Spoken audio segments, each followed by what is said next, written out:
बिस्मिल्लाहिर्रहमानिर्रहीम, अस्सलामुअलैकुम। लाखों करोड़ों दुरूदो सलाम मोहम्मद मुस्तफ़ा सल्लल्लाहु अलैहि वसल्लम और आले मोहम्मद पर। मैं हूँ उमर दराज गोंदल और आप मेरा यूट्यूब चैनल देख रहे हैं। इस वक्त सरप्राइज दर सरप्राइज अपोजिशन वाले कोई चाल भी चल रहे हैं, लेकिन वो चाल बेचारों को उल्टी पड़ रही है।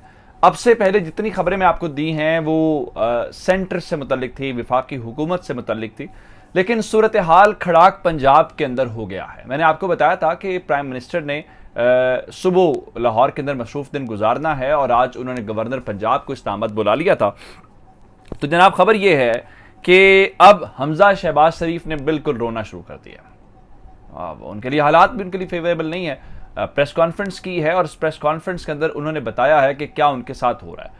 गो के अपने तमाम अरकान को उन्होंने होटल के अंदर मुंतकिल किया है, लेकिन चौधरी परवेज़ इलाही भी पुराने तजर्बाकार एक घाघ सियासतदान है। उन्होंने एक ऐसा प्लान बनाया जिसमें रास्ता साफ है और बिल्कुल जो चौधरी परवेज़ इलाही हैं वो आगे चल के अब अपना वज़ारत आला का मनसब संभालने की मुकम्मल तैयारी कर रहे हैं। दूसरे नंबर के ऊपर चल के अलीम खान ने आज बड़ी प्रेस कॉन्फ्रेंस की और इस प्रेस कॉन्फ्रेंस के बाद ख्याल ये था कि शायद कोई उसका जवाब नहीं आएगा और तहरीक इंसाफ वाले जो हैं इसके ऊपर खामोश रहेंगे। जवाब आया है, वजीर आजम हाउस से आया है, तगड़ा जवाब आया है और उसी तरह जिस तरह अलीम खान ने आज बातें की उसी तरह से उसको उनको जवाब भी दिया गया है और कुछ मजीद हकायक भी सामने आए हैं कि अलीम खान की बेसिकली बुनियादी तौर पर इस वक्त इख्तलाफात हैं क्या। फिर आगे चल के मैंने आपको IMF वाली खबर दी थी। IMF मैंने कहा था कि एलामिया अभी तक नहीं आया, तो IMF ने पॉलिसी स्टेटमेंट जारी कर दी है और उन्होंने बिल्कुल वही बयान दिया है जो अपोजिशन वाले चाहते थे। और फिर भारतीय मीडिया की जो अजब गजब हलचल है उसके ऊपर भी बात करेंगे। लेकिन अगर आपने अभी तक चैनल सब्सक्राइब नहीं किया और आप चाहते हैं कि आपको मुस्तनद और बर वक्त खबरें मिलती रहें तो हमारा चैनल सब्सक्राइब कर लीजिए, बेल आइकन के ऊपर क्लिक कर लीजिए ताकि हमारी आइंदा आने वाली वीडियोस बर वक्त आप तक पहुंच रहे। मैं सबसे पहले आपको पंजाब की सूरत हाल से आगाह करना चाहता हूं जहां पे असल खड़ाक इस वक्त है। सेंटर के अंदर तो चूंकि मामला अदालत के अंदर है और अब अदालत को लेके अब उनके जो हामी हैं वो कह रहे हैं जी नून लीग को बड़ी वाज़ेह पोजीशन लेनी चाहिए, अपोजिशन को वाज़ेह पोजीशन लेनी चाहिए। और मौलाना फजल रहमान साहब भी कह रहे थे जी ये मुलतवी होने वाला जो मामला है इससे बहुत तशवीश फैल रही है और उसके बाद जो है इस किस्म की बहुत सारी बातें हमने सुन ली है। लेकिन चलिए, पंजाब के अंदर तो ऐसी कोई बात नहीं है। पंजाब के अंदर तो असेंबली भी मौजूद है, शेड्यूल भी जारी हो चुका है और यहाँ पे तो इलेक्शन होना है। लेकिन शहबाज शरीफ साहब वजीर आजम नहीं बन सके तो जो उनके साहबजादे हैं हमजा शहबाज शरीफ, उनके लिए भी कोई अच्छी खबरें नहीं है कि पंजाब के अंदर कोई उनके लिए बहुत आसानी है और बस वो वजीर आला पंजाब जो हैं वो बनने वाले हैं या उनके लिए मामला जो हैं। एक तो सबसे पहली बात यह है कि कल अपोजिशन अरकान ने जब इजलास मुलतवी हुआ, एक तो इजलास के अंदर खवातीन की लड़ाई हुई और उसके बाद इन्होंने असेंबली के अंदर धरना दिया। रात को भी बैठे रहे, अफ्तारी की बातें आपने सुनी जी, अफ्तारी नहीं मिल रही, दवाइयाँ नहीं मिल रही, लाइट बंद कर दी, सारा कुछ हुआ और ये सोफों के ऊपर वहाँ पे अंदर रहे। लाइट तो अमले ने बंद कर दी थी, लेकिन उसके बाद इनको एक होटल के अंदर मुंतकिल कर दिया गया है गुलबर्ग लाहौर के अंदर। उस होटल के बाहर आज तहरीक इंसाफ के लोगों ने एहतजाज किया, तोड़ फोड़ की, ज़रा शोर शराबा किया, बड़े अजीब से नारे थे, मैंने ट्विटर पर वो शेयर भी किया, उसको हम जो है फिलहाल छोड़ देते हैं। लेकिन उसके बाद ये जो रात को अपोजिशन ने वहाँ पे असेंबली के अंदर जो कुछ किया, रात को तो यही लग रहा था उनके साथ बड़ी ज्यादती है और उनके रोज़े के हवाले से दीगर चीज़ें जलो। लेकिन आज की खबर ये है कि जो स्पीकर साहब का जो ऑफिस है या असेंबली जो सेक्रेटरीट है उन्होंने एक वीडियो जारी की है। उस वीडियो के बाद सूरत हाल थोड़ी सी गड़बड़ दिखाई दे रही है। उसके अंदर ये दिखाया गया जी जो वाटर डिस्पेंसर था वो टूटा हुआ नज़र आ रहा है, जो दीगर टेबल्स थे, सोफे थे, उनको नुकसान बुनियादी तौर पर पहुंचाया गया, इमलाक को नुकसान पहुंचाया गया। अब इस सारी सूरत हाल के बाद शहबाज शरीफ साहब ये फरमा रहे हैं कि वो मुल्क भर के अंदर मुजाहरे करने वाले, जिसका मतलब यह है कि वो एजिटेशन करना चाहते हैं, लेकिन हालात उनके हक में नहीं है। एक वजह यह है कि मामला सुप्रीम कोर्ट के अंदर है, सुप्रीम कोर्ट ने कह दिया तमाम स्टेक होल्डर्स के कोई ऐसी गड़बड़ नहीं करेंगे। दूसरे नंबर के ऊपर चल के रमजान मुबारक है, गर्मी का मौसम है, रमजान में आप कारकुनों को सड़कों के ऊपर कैसे लेके आएंगे, ये भी एक बहुत मुश्किल टास्क है। अब इस सारी सूरत हाल के दौरान जो एहसन इकबाल साहब हैं वो अलग से बात करें। वो कह रहे जी जस्टिस गुलजार साहब जो हैं उनको प्राइम मिनिस्टर ने वजीर आजम के तौर पर नामजद करके, निगरान वजीर आजम के तौर पर अदालत के ऊपर असरअंदाज होने की, सुप्रीम कोर्ट के ऊपर असरअंदाज होने की कोशिश की है। अब नून लीग वाले की मैं ये रोना धोना बता रहा हूँ कि कैसे वो परेशान है। आपने भी तो बहुत सारे जो रिटायर्ड जस्टिसेस हैं उनको नामजद भी किया, उसके अलावा उसमें से कुछ सदर भी बन गए। रफीक तारड़ अभी हाल ही में इंतकाल किया उन्होंने, अल्लाह ताला उनकी गरीक़ रहमत करे। अच्छा, उसके बाद अब मौलाना फजल रहमान साहब कह रहे हैं जी पहले इंतखाबी इस्लाहात होनी चाहिए, फिर इलेक्शन होना चाहिए। अक्टूबर के महीने में कौन कह रहा था जी अर्ली इलेक्शन जो हैं वो इस कौम की ज़रूरत है। अब शहबाज शरीफ के साहबजादे हमजा शहबाज के लिए मुश्किलात क्या हैं और पंजाब की वजारत आला का रास्ता चौधरी परवेज़ इलाही के लिए साफ कैसे हुआ, ये आपको मैंने असल खबर देनी है। और वो खबर ये है, चूँकि तोड़फोड़ की गई है, चूँकि हंगामा आराई की गई है, तो इसके अंदर कुछ लोग तो मुलव्वस हैं। आप डिसिप्लिन की खिलाफ वर्जी करेंगे तो स्पीकर के पास सिर्फ रूलिंग का इख्तियार नहीं होता, स्पीकर के पास बहुत ज़्यादा इख्तियार होते हैं। और चूंकि स्पीकर खुद कैंडिडेट है तो यहाँ पे स्पीकर आप शायद खुद काम ना करें तो डिप्टी स्पीकर जो हैं वो ये काम कर सकते हैं। वो क्या है, हमजा शहबाज शरीफ इसी के ऊपर दुहाइयाँ देते हुए आज बेचारे बिल्कुल रोने वाला उनका हाल हुआ, वो देते क्यों नजर आए। उनकी खबर ये है कि प्लान ये है और शायद असम्बली डिजॉल्व अभी ना हो, शायद गवर्नर राज ना लगे। तरीका गौर है, तरीका यह है कि उनके मुताबिक जो असम्बली सेक्रेटरीट है या स्पीकर का जो ऑफिस है वो 40 के करीब ऐसे अरकान हैं जिसमें गवर्नमेंट के भी कुछ लोग होंगे और अपोजिशन के ज़्यादा लोग होंगे, उनको ऐवान से मुअत्तल करने का प्लान है।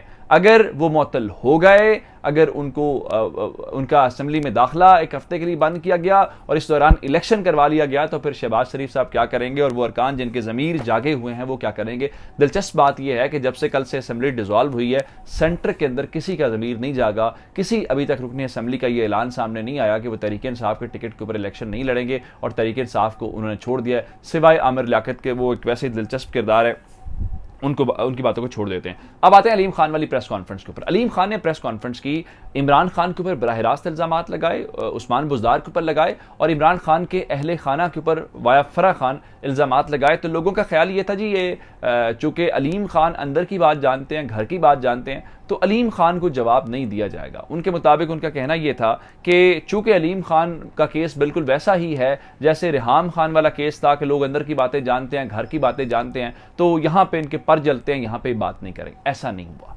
उन्होंने जवाब भी दिया है, उसी लबो लहजे के अंदर जवाब दिया है और उसी तरह से जवाब दिया है जो दुखती हुई रगे हैं। सिर्फ बुज़दार का मसला नहीं है, उन्होंने बताया यहाँ पे भी क्या मसाइल हैं। और इस हवाले से वज़ीर आज़म हाउस से जवाब आया। मैं वज़ीर आज़म हाउस का जवाब इसलिए कह रहा हूँ कि जो दो लोग हैं जिन्होंने फ़िलहाल रद्दमल दिया है वो दोनों के दोनों वो लोग हैं जो इमरान खान की किचन कैबिनेट का पार्ट हैं, जो इमरान खान के क्लोज हैं। मिसाल के तौर पर ये जो असम्बली डिसॉल्व करने वाला मैटर था, जो 5 लोग इल्म रखते थे उनमें ये दोनों लोग शामिल थे। सबसे पहले जी फवाद चौधरी साहब कह रहे हैं कि अगर आप किसी के करीब रहे हों और फिर इख्तलाफात हो जाएं तो फिर उसके बाद तोहमतें लगाने से इज्जत कम होती है। और फिर उन्होंने कहा कि अलीम खान के जो गिले शिकवे हैं वो हुकूमत के दूसरे साल के हैं, यानी अब तो 3.5 साल के टेन्योर हो गया और अगर दूसरे साल के हैं तो अगर उस वक्त अलीम खान बोलते तो उनकी वर्थ कुछ और होती, बात में वजन होता।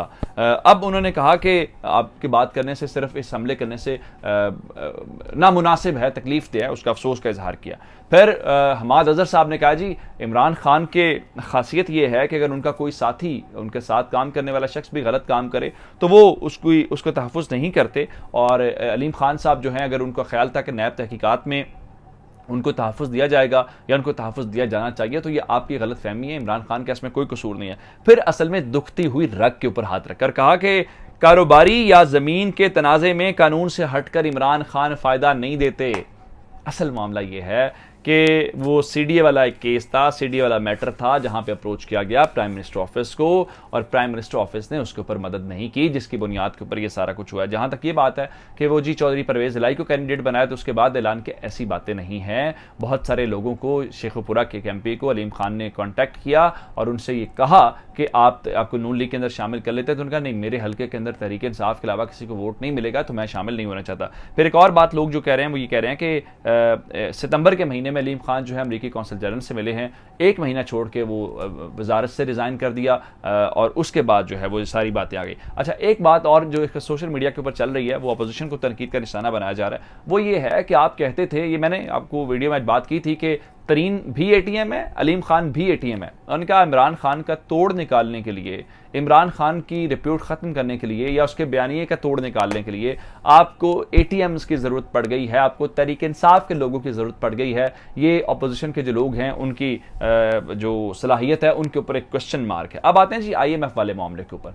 मैंने आपको बताया था जी IMF ज़राए की खबर उस वक्त मेरे पास थी कि जो IMF है वो पाकिस्तान का प्रोग्राम मुअत्तल करने जा रहा है। तो IMF ने जी बड़ा खुल के एक स्टेटमेंट जारी कर दी है और उस स्टेटमेंट के अंदर उन्होंने बताया ये है कि जी वो पाकिस्तान के साथ जो हम आहंगी है, जो वर्किंग है वो जारी रखेंगे, लेकिन फर्दर जो फाइनेंशियल एड है, जो कर्ज प्रोग्राम है, वो आइंदा आने वाली हुकूमत के साथ जो है वो मशरूत कर दिया गया है। यानी नई हुकूमत आएगी, उसके साथ बातचीत करेंगे, उसके साथ नए सिरे से मुज़ाकरात होंगे, तो उसके बाद इस कर्ज प्रोग्राम को हम आगे बढ़ाएंगे। जिसका मतलब ये है इमरान खान को रोकें और हमसे कर्ज ले लें, अदरवाइज ये बाकी आपको जो $3 अरब हैं वो शायद पाकिस्तान को मुकम्मल तौर पर न मिले। अब आगे चलते हैं जी। भारतीय मीडिया कल से बहुत दिलचस्पी दिखा रहा है। इवन पाकिस्तान की असम्बली की प्रोसीडिंग्स उन्होंने लाइव दिखाई और जिसको वो कह रहे हैं जी भारतीय मीडिया की जो अजब गजब हलचल है उनके मीडिया के अंदर इसको डिस्कस किया जा रहा है। बहुत ज़्यादा उनका इसके अंदर इंटरेस्ट है। उसके अलावा जो उनके न्यूज़पेपर्स हैं, उनकी जो मुख्तलिफ वेबसाइट्स हैं, आज दिन के अंदर भी जो उनके न्यूज़पेपर्स के जितने भी